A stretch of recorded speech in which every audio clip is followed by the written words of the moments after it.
Assalamualaikum warahmatullahi wabarakatuh. Selamat berjumpa lagi dengan saya Eni Kartini dalam mata kuliah Ekonomi Mikro. Pada video pembelajaran kali ini kita akan membahas materi elastisitas. Video pembelajaran kali ini akan dibagi menjadi 3 video pembelajaran, yaitu elastisitas permintaan, elastisitas penawaran, dan elastisitas silang dan pendapatan. Selamat menyaksikan video pembelajaran elastisitas permintaan berikut ini. Elastisitas permintaan. Sebelum kita mempelajari apa itu elastisitas permintaan, ada baiknya kita mengetahui dulu tujuan pembelajaran dari pertemuan kali ini. Tujuan pembelajaran dalam materi elastisitas permintaan itu adalah yang pertama menjelaskan konsep elastisitas.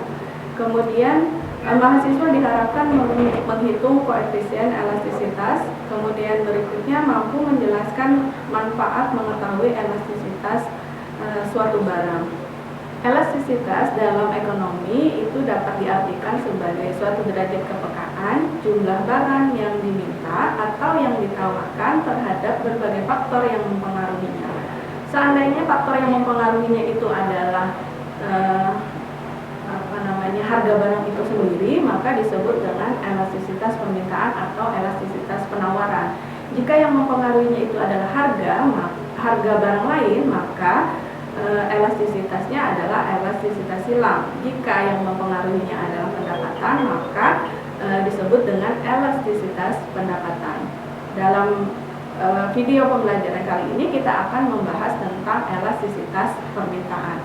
Apa itu elastisitas permintaan? Elastisitas permintaan itu adalah derajat kepekaan jumlah barang yang diminta karena adanya perubahan dari harga barang itu sendiri. Nah, jadi rumus yang bisa dipakai untuk menghitung berapa derajat kepekaan suatu barang terhadap harga barang itu sendiri ada 3 macam, yaitu berdasarkan rumus titik poin, kemudian berdasarkan rumus titik tengah, dan berikutnya adalah persentase tingkat perubahan. Nah, kalau berdasarkan rumus titik poin, itu rumusnya adalah D sama dengan perubahan delta Q berbanding dengan perubahan delta P dikali dengan perbandingan P1 dibanding dengan Q1. Kemudian apabila menggunakan rumus titik tengah, D sama dengan Q2 dikurang Q1 dibagi dengan setengah Q1 ditambah Q2. Kemudian dibandingkan lagi dengan P2 dikurang P1 dibagi dengan setengah P1 ditambah P2. Nah, bedanya dengan rumus titik poin sebelumnya itu adalah kalau dalam titik poin itu dia hanya perubahannya dari satu titik, misalnya titik A ke titik B, itu akan berubah ketika kita ganti posisinya, yaitu B ke A. Nah, beda dengan kita menggunakan rumus titik tengah. Mau kita bolak-balik A ke B, B ke A, itu nilainya akan sama nilai koefisiennya. Sedangkan dalam rumus persentase tingkat perubahan, kita akan mengetahui berapa persen perubahan jumlah barang yang diminta dengan jumlah barang yang harga barang itu sendiri. Nah, dari harga elastisitas itu atau dari nilai elastisitas itu kita akan mengetahui nilainya. Apabila lebih dari 1 maka disebut dengan elastis. Elastis itu apa artinya? Yaitu barang tersebut akan sangat peka ketika ada perubahan harga. Jadi berubah sedikit saja harga, misalnya berubah 1%, maka perubahan jumlah barang yang diminta itu akan lebih dari 1%. Artinya dia sangat peka. Kemudian kebalikannya, ketika D-nya lebih kurang dari 1, maka itu disebut dengan inelastis. Inelastis itu kebalikan dari elastis, artinya apa?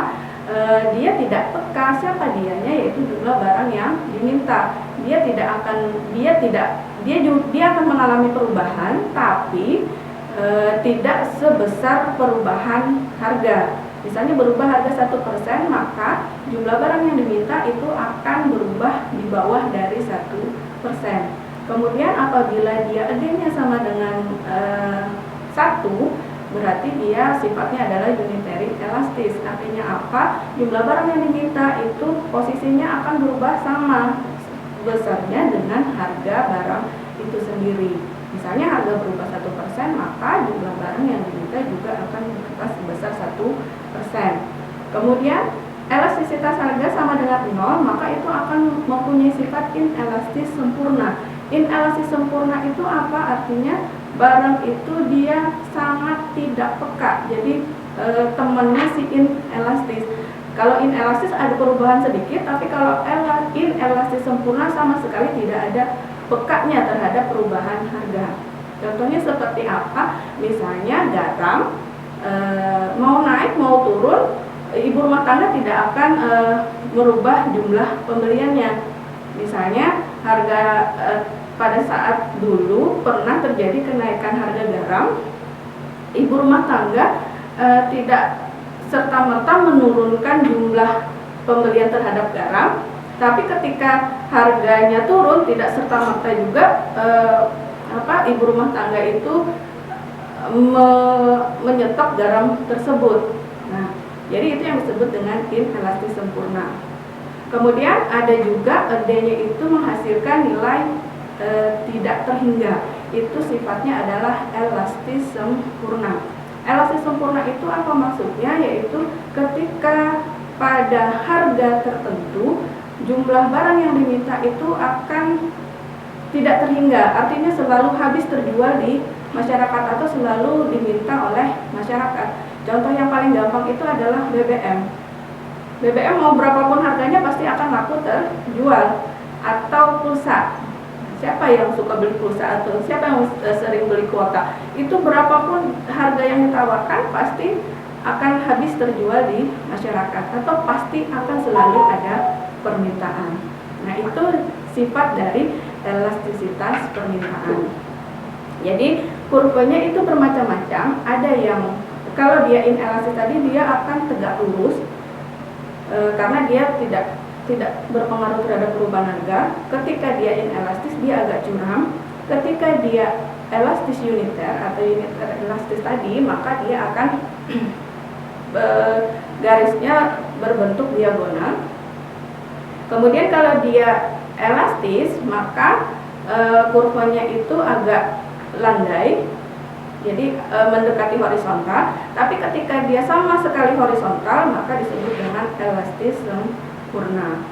Nah, di situ ada gambar inelastis demand. Artinya apa? Ketika ibu tersebut membeli susu keperluannya sehari-hari, ketika harganya adalah $8, kemudian ketika naik menjadi $2,4, maka pembeliannya tidak terlalu banyak dikuranginya. Itu sifat dari inelastis. Contohnya adalah kebutuhan sehari-hari. Kemudian kita masuk ke contohnya. Di situ ada harga barang X Rp500, permintaannya 100 unit. Kemudian harga barang X tersebut menjadi 400, menyebabkan naiknya jumlah barang yang diminta menjadi 150 unit. Berapa besarnya koefisien elastisitas permintaan barang X tersebut? Maka harus kita cari dulu P1-nya berapa, P2, Q1, Q2, kemudian berapa deltanya, delta P maupun delta Q. Kemudian kita masukkan rumusnya, misalnya kita ambil menggunakan rumus titik poin. Rumus titik poin tadi tinggal membandingkan delta Q dibagi dengan delta P dikali P1 dibagi dengan Q1. Setelah kita masukkan semua angka yang sudah kita masukkan ke dalam rumusnya tadi, maka menghasilkan D-nya adalah minus 2,5 atau 21/2. Kita bisa membaca di situ, kalau kalian menghitung elastisitas permintaan, itu pasti nilainya negatif. Kalau positif itu sudah nyata salah. Kenapa? Karena elastisitas pendapatan itu dia pasti selalu bernilai negatif karena sesuai dengan hukum permintaan, yaitu hukum permintaan berbanding terbalik antara harga dengan jumlah barang yang diminta. Ketika harga naik, jumlah barang yang diminta turun, ketika harga turun jumlah barang yang diminta naik, pasti nilainya akan negatif. Nah, setelah dilihat dari hasil perhitungannya ditemukan minus 2,5. Berarti kalau kita tidak anggap tanda minus itu, berarti nilainya adalah 2,5 yang artinya dia lebih dari 1. Kalau lebih dari 1 berarti sifatnya adalah elastis. elastis, artinya barang tersebut sangat peka terhadap perubahan harga. Berikutnya contoh dengan menggunakan rumus titik tengah. Dengan menggunakan rumus titik tengah ini sesuai dengan penjelasan sebelumnya, rumus titik tengah itu mengikut sertakan Q1, Q2, P1 dan P2. Jadi tinggal dimasukkan, mencari delta P-nya berapa, delta Q-nya berapa, kemudian setengah dari Q1 ditambah Q2, setengah dari P1 ditambah P2, kemudian tinggal dimasukkan ke dalam rumus. Nah, hasilnya adalah minus 1,8. Ini artinya bahwa mau dibolak-balik kondisinya P1 menjadi P2, P2 menjadi P1, itu nilai elastisitasnya akan sama.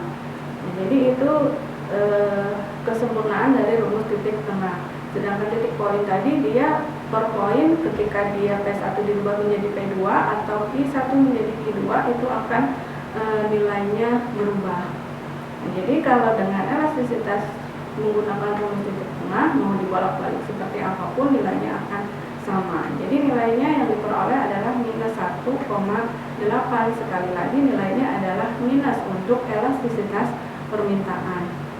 Sehingga nilai minus itu nanti akan diabaikan, kita baca menjadi 1,8. Artinya 1,8 itu lebih dari 1. Sehingga dia mempunyai sifat yang elastis, artinya barang S itu sangat peka atau sensitif terhadap perubahan harga. Nah, disitu sudah ditampilkan kurva dari elastisitas permintaan dari contoh tersebut. Kemudian pembahasan berikutnya adalah faktor-faktor yang mempengaruhi elastisitas permintaan. Ada 4 faktor yang bisa mempengaruhi besar tidaknya elastisitas permintaan. Yang pertama adalah banyaknya barang pengganti. Banyaknya barang pengganti itu dengan kata lain adalah barang tersebut adalah barang substitusi atau barang yang bisa saling menggantikan fungsinya. Jadi ketika barang tersebut mempunyai banyak barang pengganti, maka semakin banyak dia mempunyai barang pengganti atau barang substitusi, maka dia semakin elastis. Artinya bergerak naik sedikit saja barang A misalnya, orang akan beralih kepada barang B. Begitu juga sebaliknya. Ketika semakin sedikit barang tersebut mempunyai barang pengganti, maka dia sifatnya akan inelastis. Karena apa? Karena tidak atau kurang banyak barang pengganti dari barang tersebut, sehingga mau naik atau turun dari barang tersebut hanya sedikit, mempengaruhi jumlah barang yang diminta. Kemudian yang kedua, faktor yang mempengaruhinya adalah besarnya proporsi pendapatan untuk mendapatkan barang tersebut. Artinya semakin banyak kita menyedot pendapatan untuk membeli barang tersebut, maka dia akan semakin elastis. Tapi ketika dia menyedot sedikit saja proporsi pendapatan kita, maka dia akan bersifat inelastis. Kita ambil contoh, misalnya HP harganya 1 juta, ketika turun menjadi 500 pasti orang akan segera membeli, karena dia menyedot banyak pendapatan untuk membeli HP tersebut. Tapi ketika kita bandingkan, misalnya harga kerupuk naik harga kerupuk Rp1.000, ketika naik menjadi Rp2.000, apakah kita berhenti untuk mengkonsumsi kerupuk? Tidak seperti itu. Jadi karena kerupuk tadi hanya sedikit menyedot pendapatan kita. Jadi sekali lagi kesimpulannya, besar kecilnya proporsi pendapatan untuk mendapatkan barang tersebut akan menentukan sifat barang tersebut apakah elastis atau inelastis. Kemudian yang ketiga, berdasarkan jangka waktu analisis pasar. Semakin panjang waktu analisis, maka sifat barang tersebut akan semakin elastis. Artinya orang akan bisa berpikir untuk berpindah kepada barang lain ketika harga barang yang bersangkutan itu mengalami kenaikan. Tapi semakin pendek waktu analisisnya, maka kita tidak bisa kemana-mana untuk mencari barang tersebut. Sedangkan pada waktu itu kita sangat membutuhkan barang tersebut. Artinya bahwa ketika jangka pendek waktu analisisnya, maka sifat barangnya adalah inelastis.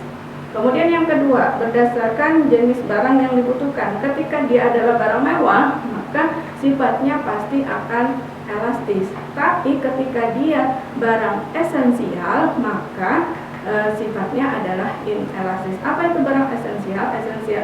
Barang esensial itu adalah barang yang sangat dibutuhkan untuk keperluan sehari-hari. Nah, jadi kalau dia mewah berarti semakin elastis.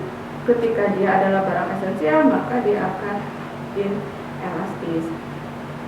Kemudian apa manfaat mengetahui nilai elastisitas? Ada 3 hal yang bisa kita pelajari dengan mengetahui nilai elastisitas. Yang pertama adalah perpajakan. Dari perpajakan, ketika kita mengetahui nilai barang tersebut elastis atau inelastis, pemerintah akan menentukan kebijakan apakah barang tersebut akan dikenakan pajak atau tidak. Kalau barang tersebut sifatnya elastis, maka pemerintah harus berpikir ulang. Seandainya pajak dikenakan terhadap barang tersebut, maka barang tersebut akan mengalami kenaikan harga. Artinya orang akan berpindah terhadap barang lain yang harganya lebih murah. Kemudian kalau dia sifatnya inelastis, berarti kenaikan pajak, pemerintah cenderung akan menaikkan pajak terhadap barang tersebut. Karena apa? Berubah sedikit saja harga, maka tidak terlalu banyak pengaruh terhadap jumlah barang yang diminta. Kemudian untuk kebijakan impor perlu mengetahui nilai elastisitas suatu barang. Seandainya dia sifat barangnya adalah elastis, maka di situ bisa menentukan pemerintah itu berusaha berhenti atau terus impor. Kalau seandainya barang tersebut mengalami kenaikan, maka jumlah barang yang diminta itu akan menurun, sehingga lebih baik pemerintah menghentikan impor barang tersebut. Tapi ketika dia inelastis, pemerintah berusaha untuk memperkenalkan produk dalam negeri. Artinya ketika terjadi kenaikan harga, masyarakat dalam negeri tidak lagi mampu untuk membeli barang tersebut, sedangkan barang tersebut sangat dibutuhkan dalam kehidupan sehari-hari, sehingga pemerintah itu berusaha untuk menciptakan produk dalam negeri.